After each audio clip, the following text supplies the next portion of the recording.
Well, good morning, everybody. Let's go ahead and get started. Well, a lot of rain. It rained all night last night. Rain that was likely needed. So you're going to hear pitter patter pretty much most of the day. A lot going on. Strange plane crashes. We're not going to really talk about the plane crash today. Most of you have already gotten caught up on that. But we're going to get into some other aspects of what's going on in our reality. So, as we know, Trump just changed Mount Denali back to Mount McKinley, which I don't have a problem with. But check this out, because this goes a couple levels deeper than just a tit for tat with Obama to one up each other, which is where most people stop when they start considering these kinds of things. They say, oh, it's just the Democrats and Republicans one upping each other. But this goes deeper. Now, originally, Obama renamed McKinley to Mount Denali, as we all know, during his presidency. And that all stemmed from basically Obama pandering to the Native Americans, because the word Denali is a Native American word, as you can see on your screen here, from the Native American tongue in that particular geographical area. And, you know, it's always the right-left paradigm with these people, isn't it? It's always us versus them.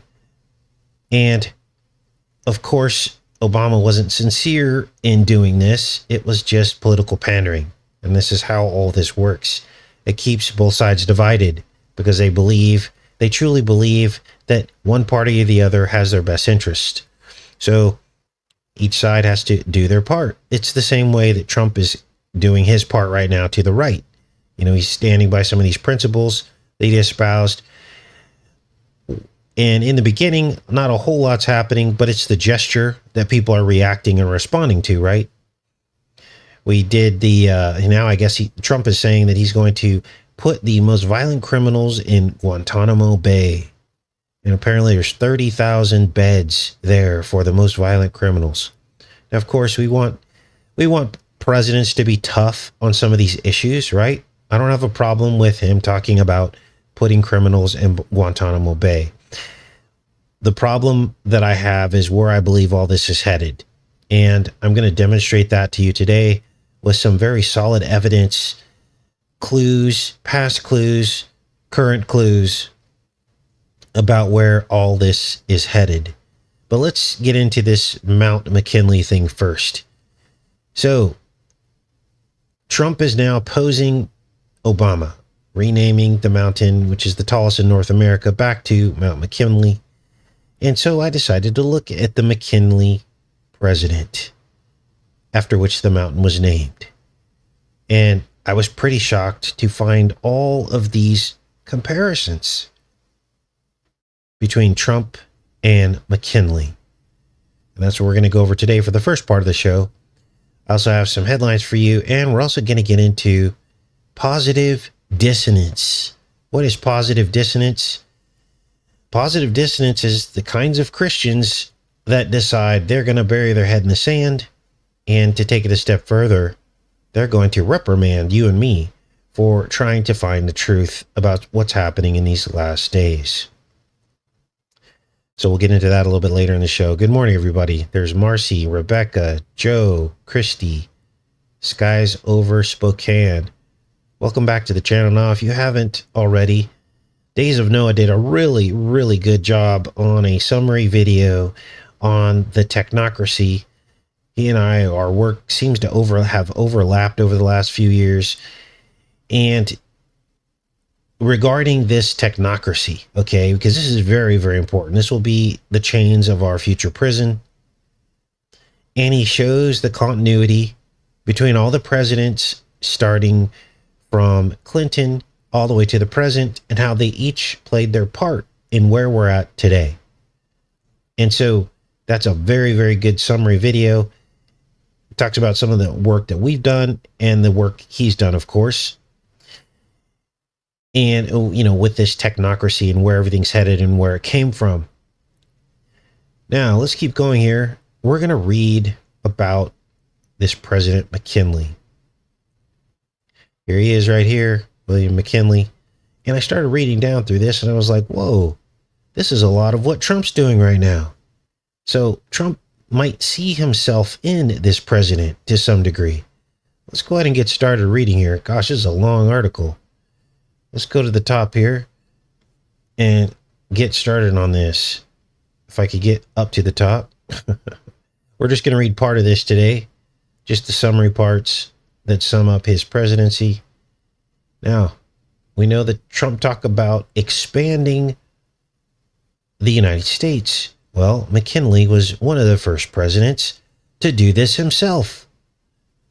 It says right here, McKinley oversaw a period of American expansionism, including annexations of Puerto Rico, Guam, the Philippines, and Hawaii.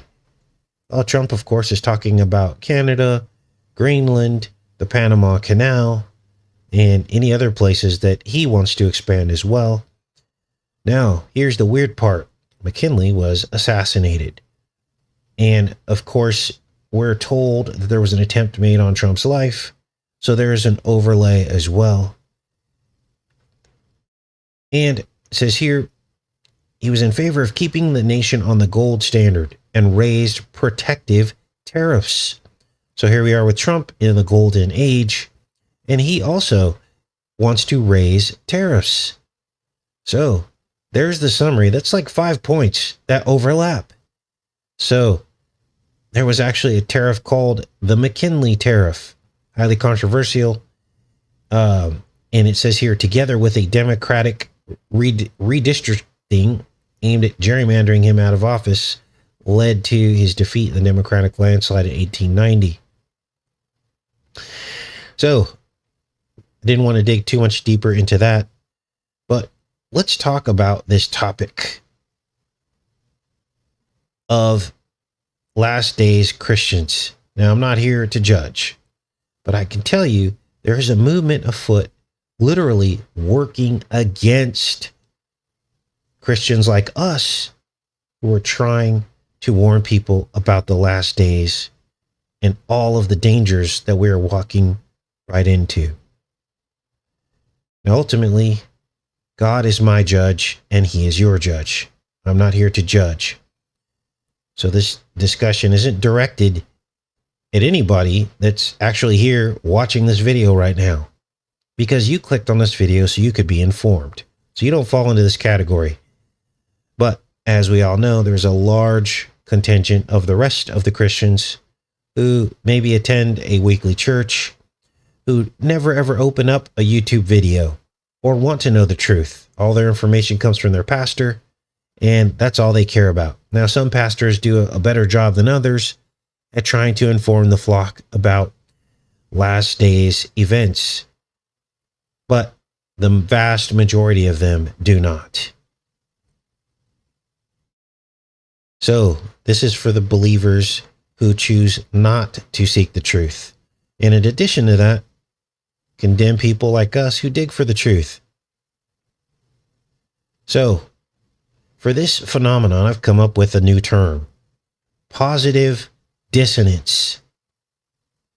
It's when a person basically shuts out all negativity in favor of blind positivity. Positive dissonance. Now, we've all seen this when you try to talk to your fellow Christians. They don't want to hear it. They choose not to seek the truth. And this can come at a cost. That's what we're going to talk about today. Now, people probably think, who cares, Casey? What can we do anyway? This is what I hear. And anyways, Casey, you just stretch stuff all the time. I don't want to live in fear anymore. I just want to put my head down and go to church and only focus on prayer and worship and all good stuff. I don't need to hear negative stuff. Well, I'm going to give you one example of many that will prove to you right now that we have to be awake and aware in these last days. Remember that guy, Larry Ellison, the guy who's working for Trump to use AI to run our health and bragged about surveilling all of us and us wanting to be on our best behavior, knowing we're being surveilled? And he's one of, this guy, Larry Ellison, is on Trump's team of tech billionaires who like to play around with drone swarm armies, artificial intelligence, pre-crime. They've been on record with all this stuff, and they joke about surveilling us. You know that, those people. And remember how for the last 10 years, I've been trying to warn everybody about Skynet from Terminator and it becoming self-aware. And I told you we were headed for a Terminator scenario. Well, let's take a look. This is Larry Ellison's son. And he produced the most recent Terminator movies. Let me say that again. This is Larry Ellison's son, David Ellison, and he produced the most recent Terminator movies. Not only did he produce the recent Terminator movies, but he also produced Gemini Man, a movie that we decoded and compared to Trump. He produced Terminator Dark Fate, Terminator Genesis, and World War Z. Now, these were the very scenarios that his own father has openly admitted that he is planning in real life. And literally everything that we've been decoding over the last decade, we've decoded every one of those movies. And now the technology is literally happening.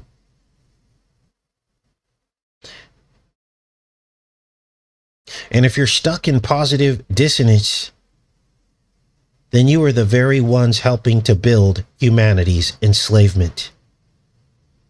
Under Trump and his team of people who have essentially already explained to us in fiction what they're going to do.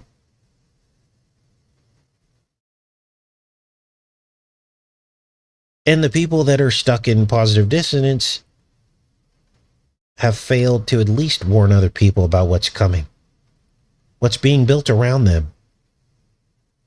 And they will be completely unprepared when this all rolls out. Now, there was a shootout at the border. Many of you heard about this so far. Nobody was killed. But guess what? I was like, why are they running the story? Who cares if there was a shootout and nobody was even hit or killed?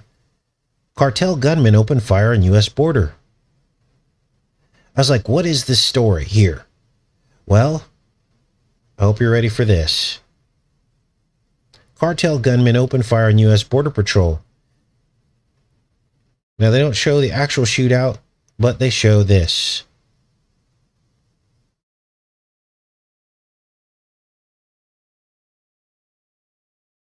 Play this here.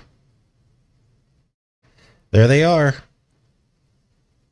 Highly detailed camera footage. Now, the only thing missing from this are overlays that show their faces being picked up with facial recognition. In other words, the drones that pick them up are likely enabled with facial recognition, but they're not going to show you that yet. Now, this is everything we said we were 100% sure was going to happen from election day 1. When Trump talked about the border, I said any day now, they're going to roll out the drones on the border if they're not already using it. And here we are. And this article literally admits that this was drone footage. Now, what's the big deal, Casey? We should do everything we can to secure the border. You're absolutely 100% correct. But where does the line get drawn, right? Today, it's the border. Tomorrow, it's you and me. Tomorrow, it's you and me. They've already flown the night drones over us. We already know that it's going to happen. We already know it's already happened. Now, I think, let's see, is this on Twitter? Yeah, on Twitter, They might actually show the shootout. Yeah, they've got these guys shooting back at these border agents. But in this article, they literally mentioned the drones. Show you guys that real quick. Remember, Larry Ellison's son wrote the recent Terminator movies, which is all about drones picking people up in a post-apocalyptic landscape.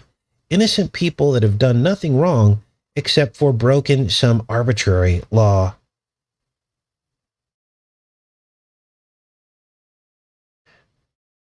Casey, I'm not doing anything wrong. Well, you aren't now. But what happens when they say, you know what, we're going to turn your water off if you don't accept this mark? Oh, no big deal. I'll just collect rainwater. Oh, no, you won't, because the drone will pick you up doing that. And that's a violation. DPS drone operators captured the gunman fleeing Mexico due to military presence. Do you see what's happening here? When before all of this, when before the last 6 months have we heard of drones picking up people on surveillance? This is a brand new phenomenon rolled out now under the Trump presidency. I challenge anybody to look back 3 or 4 years to find an instance where law enforcement literally was admitting, yeah, we picked up these criminals. Here's the drone surveillance of us picking up these criminals. Here's a night drone showing the criminals breaking into a house. The focus is now drone law enforcement. And they're starting with something that everyone would agree with. Violent illegals with guns themselves, right? But eventually, these drones will be weaponized with targeting system.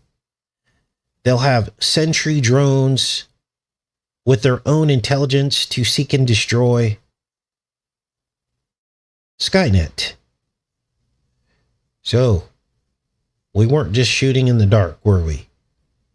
I was trying to warn about what's coming. Now, a lot of people believe Trump at his word.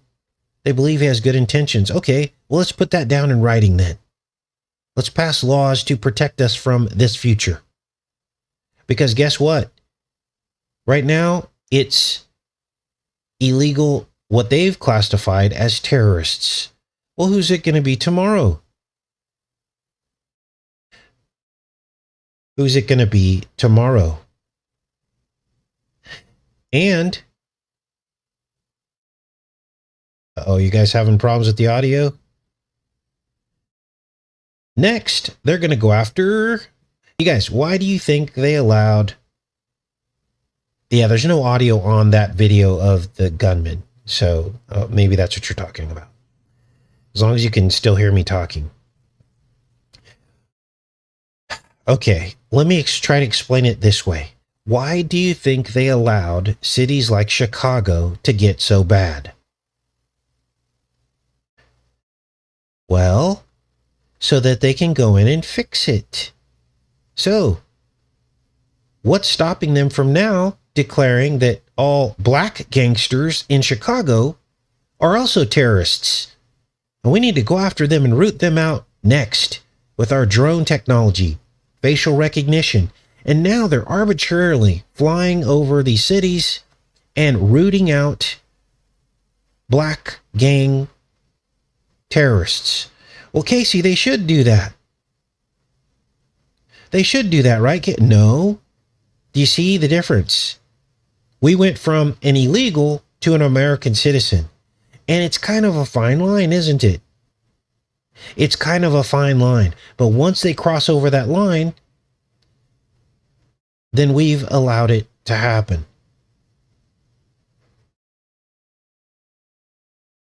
Because after the black gangsters in Chicago, then it's somebody else. It's the next group. And who decides who the drone shoots or takes out? An artificial intelligence. So what if they get people mixed up? What if they get the wrong person? We can't allow gradualism to encroach on our privacy and freedoms. We need to draw a line, and it needs to be put in writing.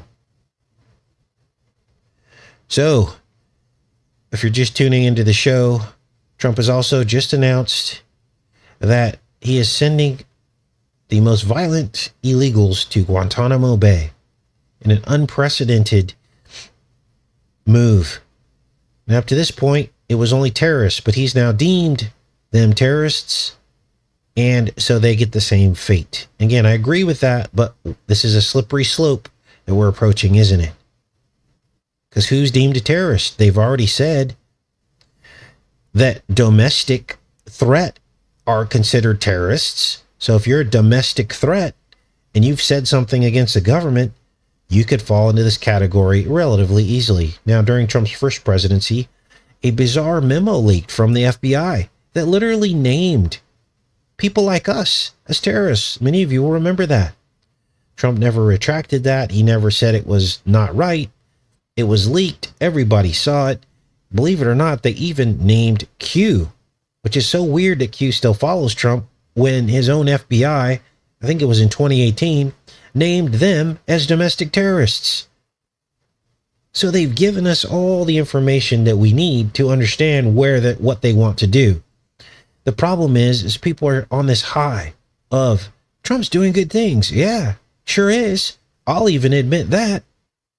But to what end? Softening the target. Now, the Bible says that the devil is a deceiver. It also says that the truth will set us free. So in order to be free, we have to know how the devil is deceiving us.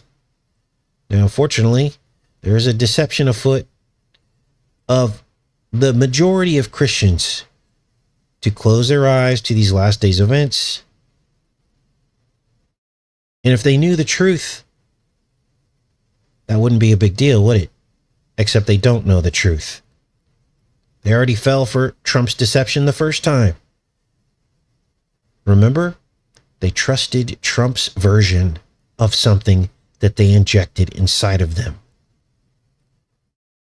So, being uninformed can have lethal consequences.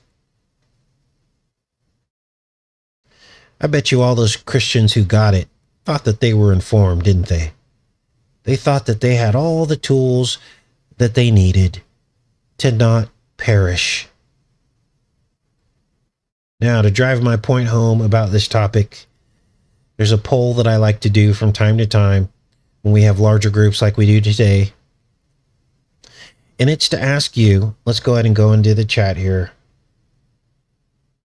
Now, this is going to shock some of you, but the only way you're going to know the truth is when you see a group of people that allow you to, that are given the ability to tell the truth. So if you're just tuning in, please click on this poll that I'm going to put in here. Do you know someone who was of average health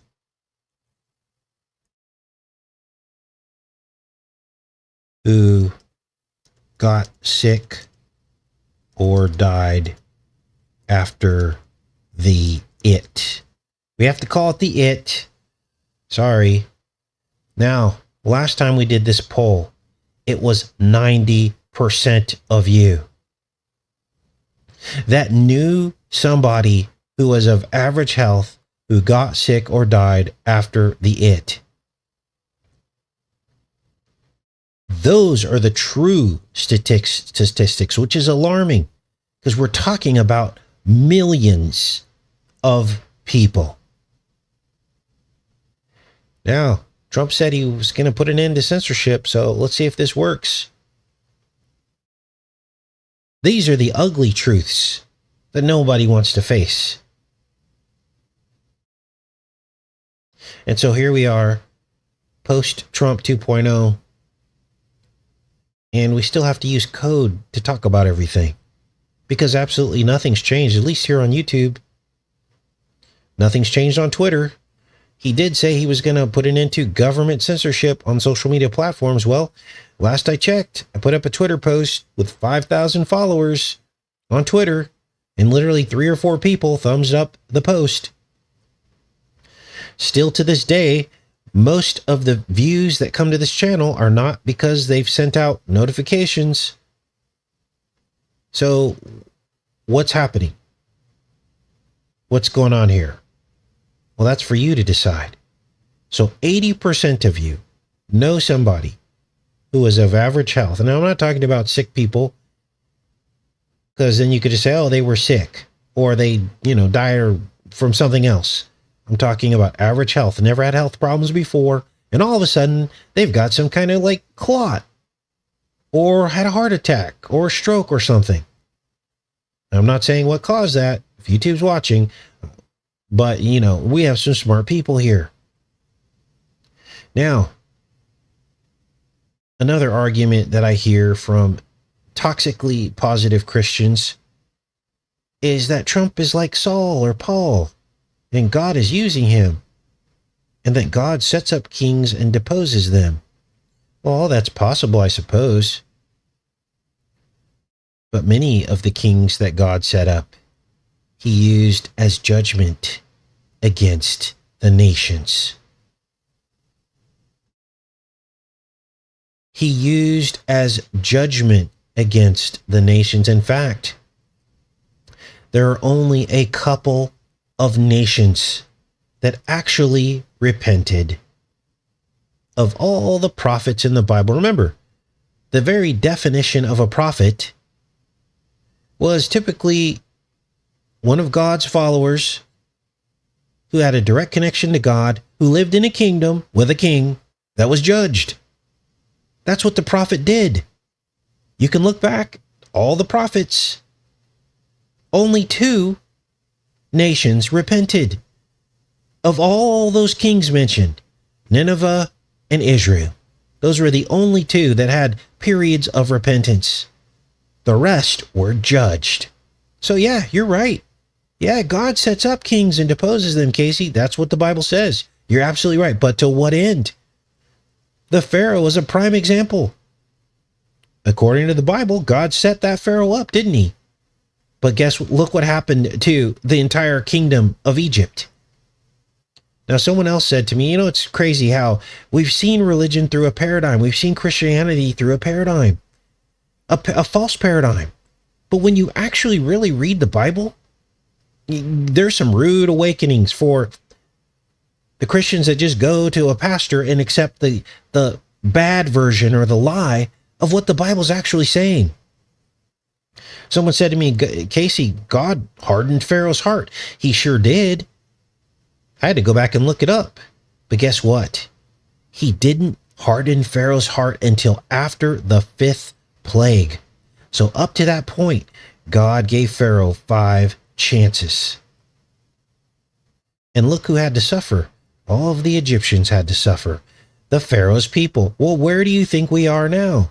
We're under a king put in place by God, and here we are. Our hearts are hardened as we march straight toward the mark of the beast. I'm not saying our hearts. I'm talking about everyone outside of this channel, believing in a man, which is a Pharaoh, that he's going to change something, and we are under judgment. Again, only 2 nations repented, Nineveh and Israel. Now, if there were additional nations that repented, please put them down in the comments. I'm not here to spread disinformation. This was a quick search. Be polite about it, and we can talk about that in a future show. So, prophets were put in place to warn nations and to judge them under kings. This is the majority of the Bible. So, maybe you fall on the side of believing Trump and that he's leading the nation to repentance. Look, I can understand that argument, but have we so quickly forgotten about the mass death that we just demonstrated in this poll? Or do you simply just not want to believe it? Do you not want to believe people on our level and what's really happening and what really happened, let's end the poll. 80% of you. That's millions of people. If you extrapolate this out. This isn't about an echo chamber. This was a straight question. This isn't Casey's cult following who will put anything Casey wants you to put. These are real people.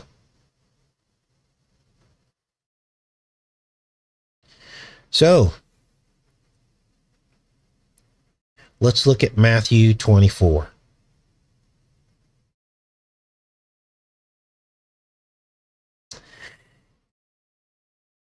Let's start reading in verse 4. Jesus answered, "Watch out that no one deceives you. For many will come in my name, claiming, 'I am the Messiah,' and will deceive many. You will hear of wars and rumors of wars, but see to it that you are not alarmed. Such things must happen, but the end is still to come. Nation will rise against nation and kingdom against kingdom. There will be famines, earthquakes in various places. All these are the beginning of birth pains." Birth pains don't get better. Yes, there are periods of relative calm, but things increase in severity toward the birth, don't they? They don't ever go backwards. At some point, the water burst. Historically, according to this passage, must have, because if it's like birth pains, right? Then you will be handed over to be persecuted and put to death, and you will be hated by all nations because of me. Does it say anywhere in here about a golden age and Trump saving everybody? At that time, many will turn away from the faith and will betray and hate each other. And many false prophets will appear and deceive many people. Because of the increase in wickedness, the love of most will grow cold. But the one who stands firm to the end will be saved. And this gospel of the kingdom will be preached in the whole world as a testimony to all nations. And then the end will come. You notice how this whole description kind of sounds more like people like us who are trying to warn people about all this, that we're the ones hated, and that people are turning away from the faith and betraying each other. And we're trying to warn people about all this stuff. This doesn't sound like someone who just puts their head in the sand, goes to church and only does praise or worship and never looks at this stuff. Nobody hates them. Which side of this do you want to be on in the last days? And notice how it says, and this gospel. As if this struggle that we've had to go through is part of the testimony.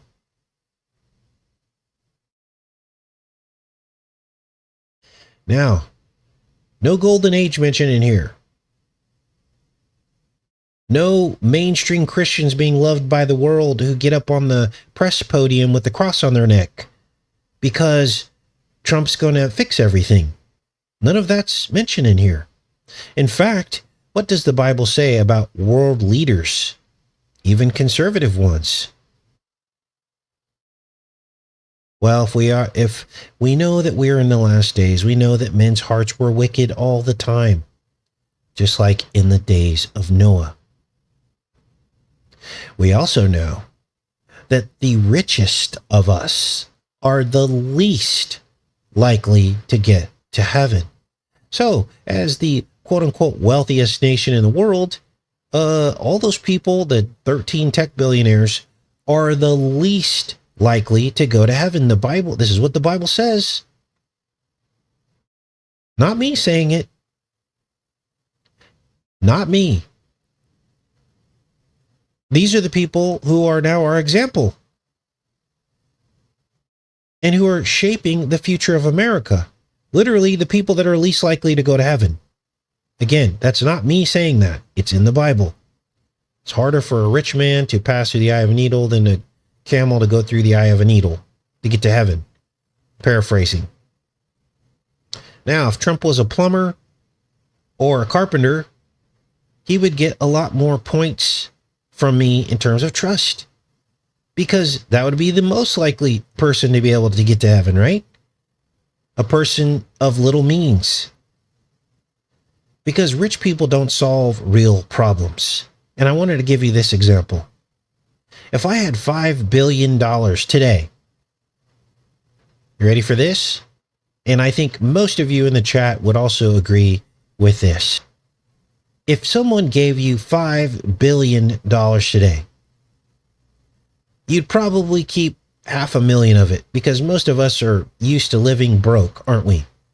We'd probably keep $500,000 of it, just to be sure we had enough for the next 5 or 10 years of life. And guess what we would do with the other 4,999 millions? Most of us would probably give away $1 million a week to the poorest areas on earth, so that every week of our life could be filled with the ability to spread the gospel, to spread love and healing and the message of Jesus Christ through giving. You would have enough to give away $1 million a week to the poorest areas on earth. You could fly to these places to oversee the efforts to help solve real problems, immersed in each of these communities around good people who just got left behind by economies. No middlemen, no Red Cross, no tax write-offs. Real projects straight to the communities, building wells, developing land for crops, building dams, building reservoirs, infrastructure to improve lives. And here we have 13 billionaires, almost trillionaires. And for some reason, it sounds better than them to just keep all their money and throw a few bones here and there to pretend like they're doing something to help humanity. You guys, with the wealth on this planet, nobody should be dying of hunger. Not a single person. Now, how many of you would do that if you got $5 billion tomorrow? This is why God said it would be hard for a rich man to get to heaven, because they accumulate this wealth and they won't do anything to help other people. In fact, through their greed, they pay the least amount possible that's required of them as wages to these people. The least amount, so that they can have more money in their pocket. Money they will never ever spend in 100 lifetimes. This is probably why God said it would be very difficult for a rich man to get to heaven, because it's a heart issue. It's the opposite of what Jesus taught. Jesus gave the shirt off his back. He washed the feet of the people around him. So I would show up in these places once a week, spend $1 million for a project, oversee the project, putting wells in, developing land, bringing in heavy equipment if you needed to, building aqueducts and canals. And I would explain to them when they asked me, the money, where did it come from? It didn't come from me. This is free. It's a gift. But it's from the heart of Jesus, who loves you and does not want you to suffer.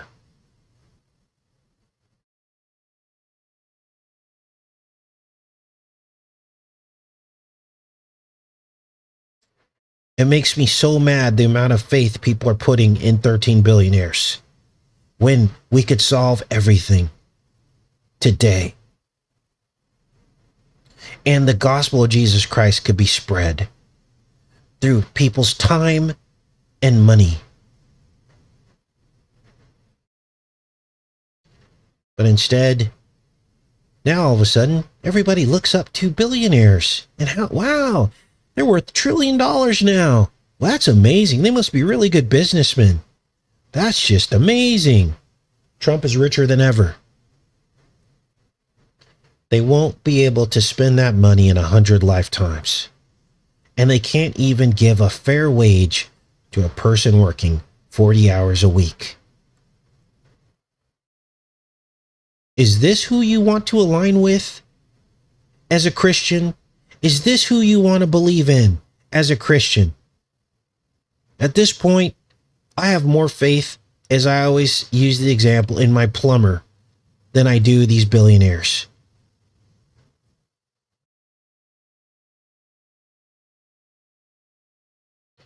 And this is tough talk, because there's a lot of people that do not want to hear this, because they know that they see Trump doing all these good things, but it always takes a spoonful or a teaspoon of sugar to make the medicine go down.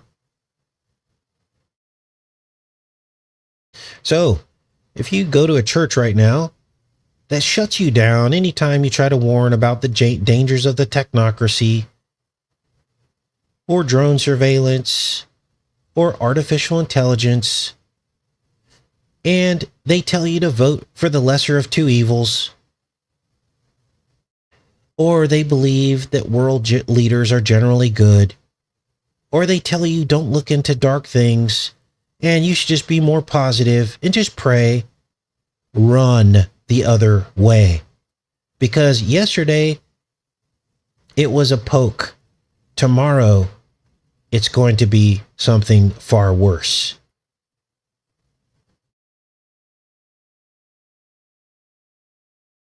Here's one example of outright corruption already happening. Remember this government federal freeze? Oh, that's great, Casey. Let's freeze the feds. We need to go through and root out all of the waste. I agree with that 100%. Well, guess who was exempt from the freeze? Guess which countries were exempt from the freeze? First inklings of corruption. If you're going to do a freeze for foreign aid, do it for everybody. I'm not even going to say. You guys already know.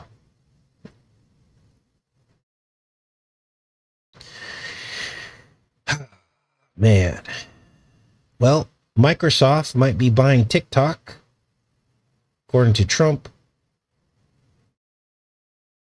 And so first it was Elon Musk, now it's Microsoft.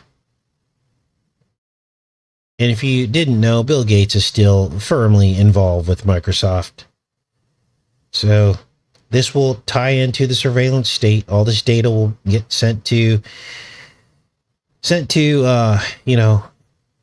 database, and the artificial intelligence will process all this information. Now, yesterday's show, okay, if you need proof that we're already here in terms of artificial intelligence policing everybody, if you need proof, go back to the comments section of yesterday's show. There were a lot of really great comments that showed there were basically people's sentiment and not sentiment. I'm sorry, I'm stumbling on my words. It was people's personal experience with law enforcement and the technology that is now being brought to bear.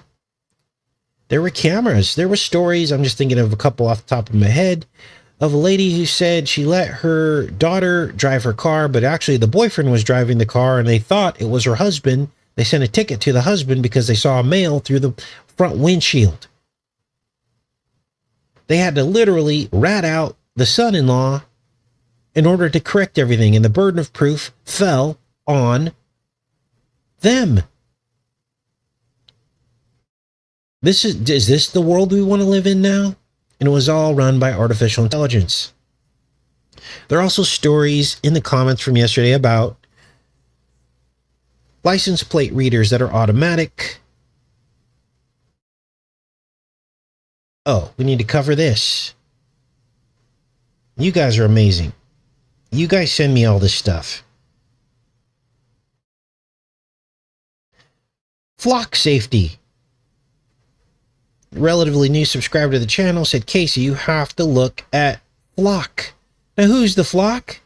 Well, we're Jesus' flock, not their flock. So they literally name this company that automatically reads license plates. They're herding us in. They're literally admitting it. They're herding the flock. They want to be the pastor. They want to be the herder, not Jesus. They read license plates, video surveillance, and they actually have things that can hear gunfire. Well, Casey, that's a good thing that we want gunfire. Well, it's a good thing until you live out in the country and they say, okay, no more hunting for deer. That's just too dangerous. Look, leave the deer alone. And you're like, I need to eat. No. And then one of these gunfire locators zeroes in on your house and you're in trouble because you were starving and you needed to feed your family. Crime prevention. Mass surveillance. In 5,000 communities across the United States. It's already here. They're reading your license plates.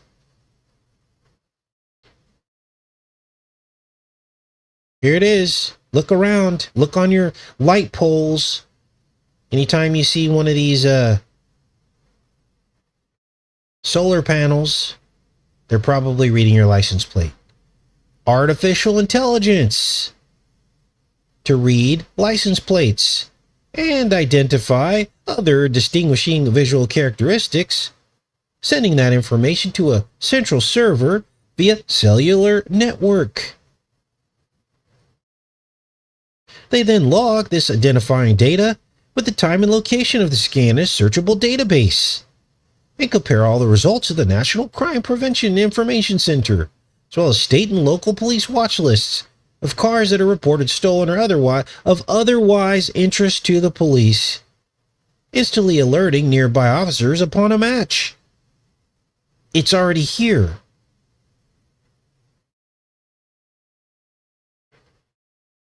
They're already surveilling us, and it goes into a central database. Flock claims that its system's ability to identify vehicles' visual features, which it calls vehicle fingerprint technology, is unique among ALPR systems.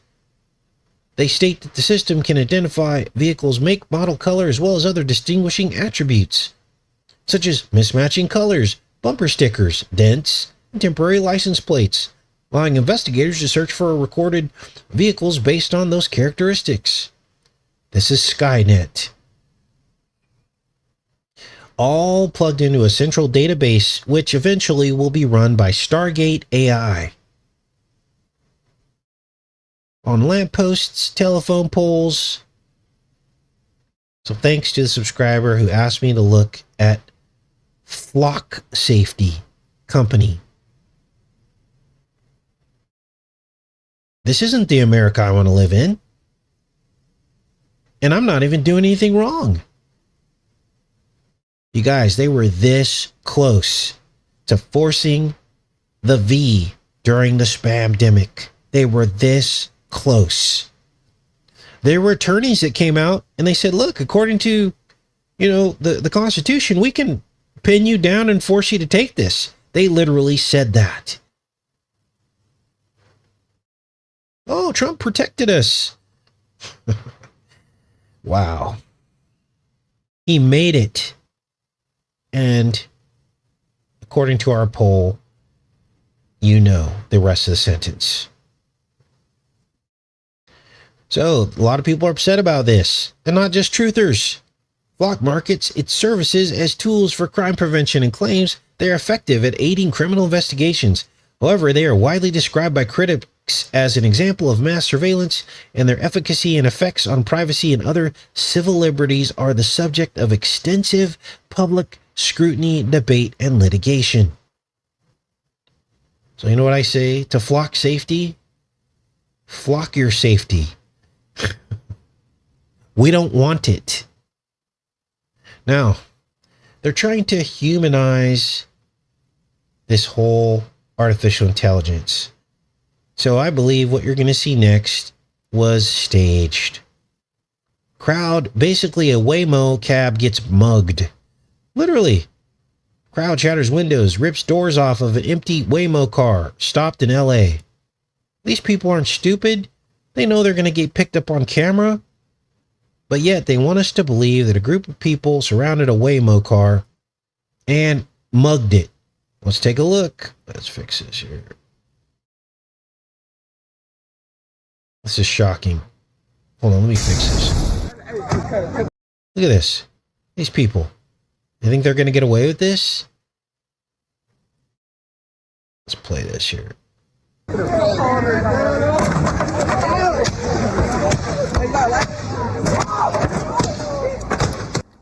A street takeover over the weekend in Beverly Grove led to the destruction of a Waymo self-driving car.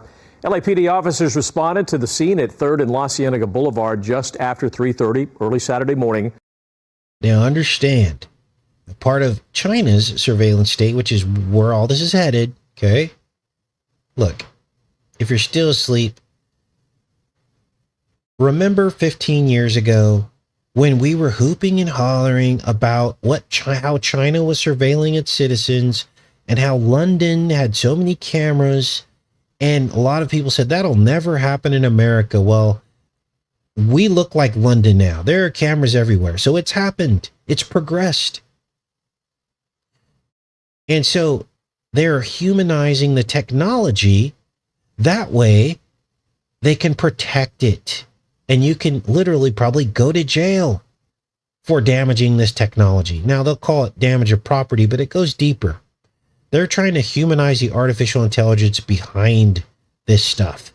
And at some point, there will probably be some kind of artificial intelligence Bill of Rights. In other words, you won't be able to say certain things to artificial intelligence. They'll say, oh, you can't say that to a chat GPT because you're going to mess up the programming. You're going to mess up the algorithms of the programming. Or guess what? Your aggression has been now deemed as dangerous to our society. And that's a threat. And so you're in trouble. This is where it's headed. Now, what else is going on? Let's see. Let's go back to this story here. We're almost done, you guys. So, they now have people attacking cars. Artificial intelligence. The attacks put autonomous vehicle makers in a sticky situation. And questions are being asked about how the car should respond to such incidents. If a regular car with human driver were in such a situation, they would likely drive away as the best form of affirmative defense.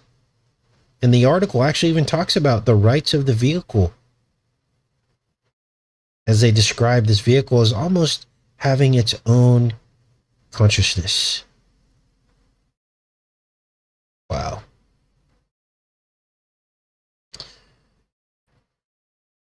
So here we are. Now, how does this all fit into what's going on? Well, Trump is now offering federal workers buyouts to leave.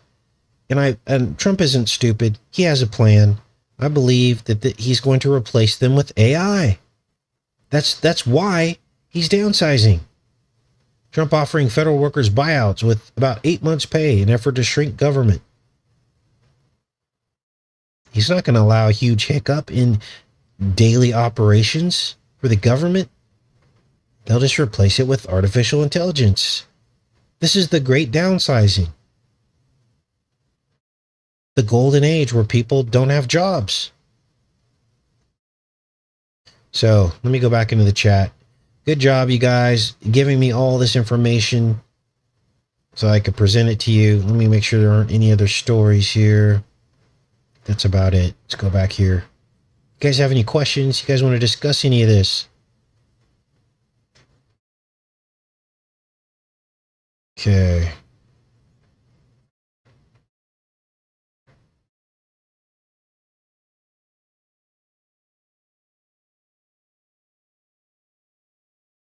Yeah, they were so close to forcing the it. And the thing is the only reason why they didn't is because they don't have the technology to enforce it. Well, now they do. Now they send out a random edict. And watch, they're going to test the system. Once the system isn't firmly in place, they'll throw out an edict just to test the system. They'll throw out a really unfair law just to see who will obey and who won't, and how effective the system is at picking up the dissidents. And when they can claim 100%,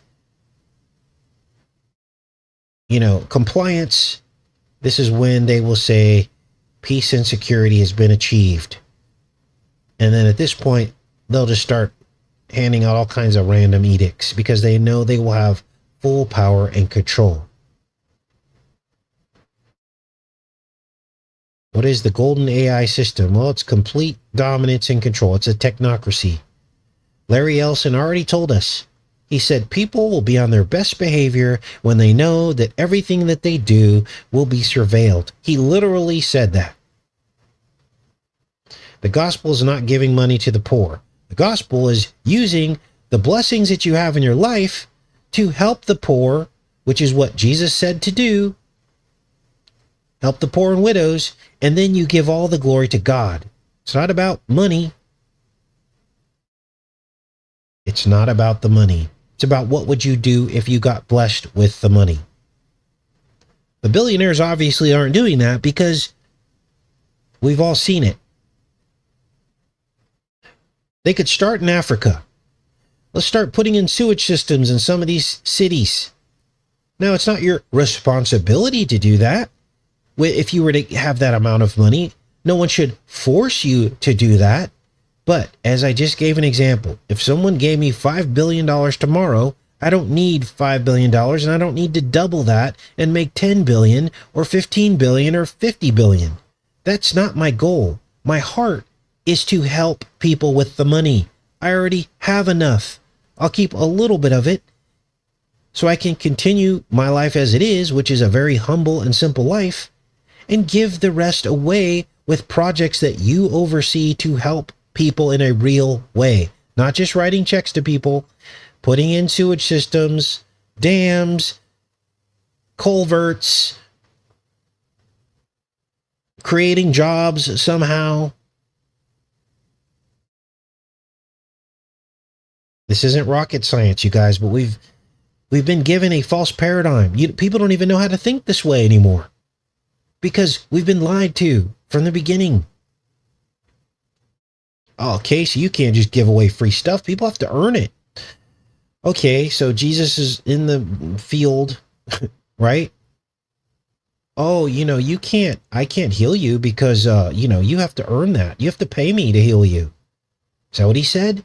Oh, you need to pay for this bread and fish, these loaves of bread and fish. I'm not going to give this to you for free.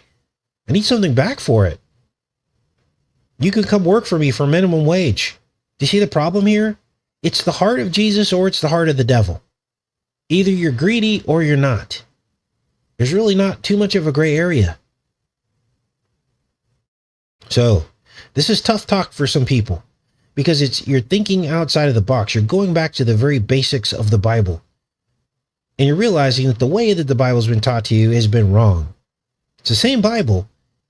You're just seeing it through a different lens.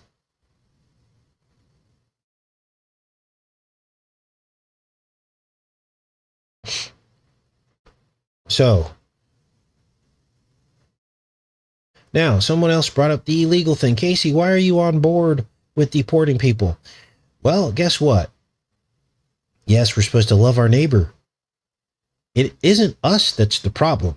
It's how our corrupt system has pitted us against our brother through economics, overtaxing us, taxes then used to pay for other people who aren't maybe on the up and up or are exploiting that help for their own benefit. And all the other things that go along with it. If we lived in a fair system, look, we're supposed to be the greatest country in the world. Guess what? I can guarantee you, if a person working at McDonald's, remember, McDonald's is a multi-billion-dollar corporation. If people working at McDonald's, whatever their wage is, they work 40 hours a week. First of all, you're not even going to get 40 hours a week at McDonald's because they cut you off. They don't give you full-time. Why? So they can gyp you out of healthcare. First of all, that needs to change in America. If someone shows up to your business, you need to give them full-time hours. You can't sprinkle out the hours so that you don't have to pay healthcare for anybody. That's corruption. And second of all, a person that basically gives away their life, because that's essentially what you're doing. When you go to a job 8 hours a day, you're giving away part of your life. That's worth something. And it isn't worth having to shack up with 2 roommates in a substandard dwelling on a couch, not being able to even qualify for an apartment, with a junky car that only works half the time, barely able to put gas in your gas tank, and you can't go to a dentist because you don't make enough money. We're supposed to be the greatest country in the world. And they're literally laughing at us. Hey, haha, look, we got 13 of us now they're approaching $1 trillion. We own all the wealth. Now we're going to make all the rules. Do you see the problem here? We have a slave class in plain sight, and people don't even get it. They don't even understand. And we're the dumb ones not asking for fairness. Why? Because we're in the right-left paradigm. Casey, you're a conservative. You can't ask for a minimum wage increase. Of course I can, because I stand outside of the right-left paradigm. And that's not socialism. It's not Marxism. It's called fairness. It's called fairness. Sit and watch your fellow man work themselves to the bone. Look, you guys, I talked to some of you over the years. And you put in the work. You worked your butt off your whole life. You did hard jobs. You're sore. You've got arthritis. You can't walk. You've got fibromyalgia. You're tired. Your mind's starting to go because of you dedicated your life. And what do you have to show for it in the greatest country in the world? You have to fight for your benefits. They're constantly slashing your benefits, telling you, oh, you're not worthy. Are you really disabled? Think about it. You think Trump's not coming after disability next? Mark my words. He will slash disability. Oh, you guys are able and willing. It's easy for him to say. A billionaire, he has to ever worry in the rest of his life about having to mow a lawn, about having to wipe a counter off or do dishes, or worry about if his power is going to stay on, or if he's going to be able to pay his car payment or pay his electric bill. But he's going to lecture all of us that you don't need disability. You're fine. Go back to work when you can't even get out of bed in the morning. Or you got all these health problems because you already worked for the last 20 years to make someone else rich, and you got nothing to show for it. You think Trump's for the people? This is why I tell you guys, I'm far right of Trump. I'm a real conservative when it comes to this stuff. So, all right, you guys, I'm back in the chat.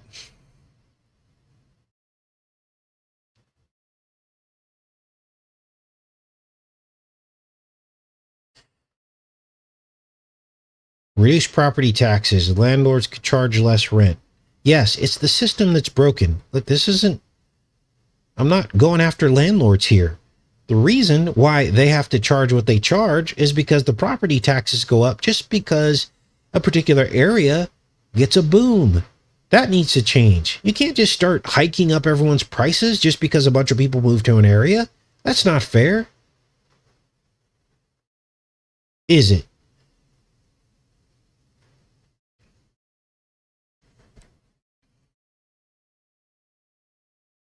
That's coming next. That's the only way they're going to be able to cut prices. They're going to have to get everyone off disability. And look, I used to be one of those guys.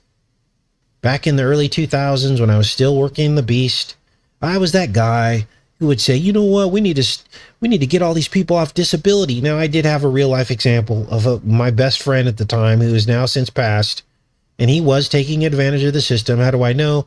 Because we would go fishing all the time, and he was getting like $2,000 a month in disability. But the guy was so spun out mentally, I don't think he was really capable of too much more in life. Although he did work for AAA, changing batteries part-time. But something's wrong with our system. Something's wrong with the system.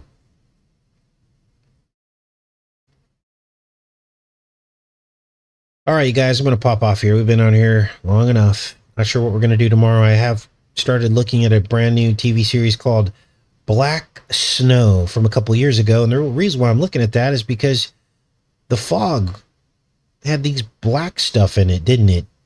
And the snow has stuff in it. So I thought maybe there's something in this TV series. I think this is from a couple years ago, and it went 2 seasons. So I'm going to take a look at this Australian film TV series called Black Snow. All right. Yeah, at some point, everybody gets on disability because your body's broken. And I truly believe that most of these jobs that they have people doing 40 hours a week, they're not sustainable. I don't think we were cut out to do what they want us to do. Now, you put a person, there's something about your energy and where it goes, right? The type of work you do means something to your soul and to your spirit and to your connection with God. When that is sucked out of you every day for 8 hours a day, and it goes into a place that you don't particularly agree with, or a place that is bad spiritually, or a greedy place, it does something to a person. It's like it vampirizes you. And I always give you guys the example of what I did in my previous career. I was a drug rep. I helped poison people. And that was part of the reason why I woke up and repented and left that behind. You guys, everybody I knew wanted my job. They're like, wow, that's a really cool job. You get a company car, you get benefits, you get to drive around all day and bring lunch to people and just kind of hang out. Everybody I knew wanted my job, but at what cost? I was poisoning people, probably thousands of people. I wasn't doing it myself, but I was part of the machine that was doing it. Wasn't I?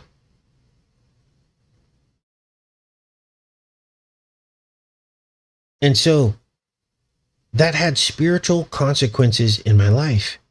And when I begged God to explain to me why my life was in chaos, why I didn't have, custody of my children, why was I paying my ex-wife to raise my children, why was I living in a box? I was just, woe is me, woe is me. And God's like, look at what you did for 15 years. And he slapped me in the face with it. And he said, what did you expect was going to happen? You work for an evil pharmaceutical company. You poison people. I said, oh. So spiritual consequences are real.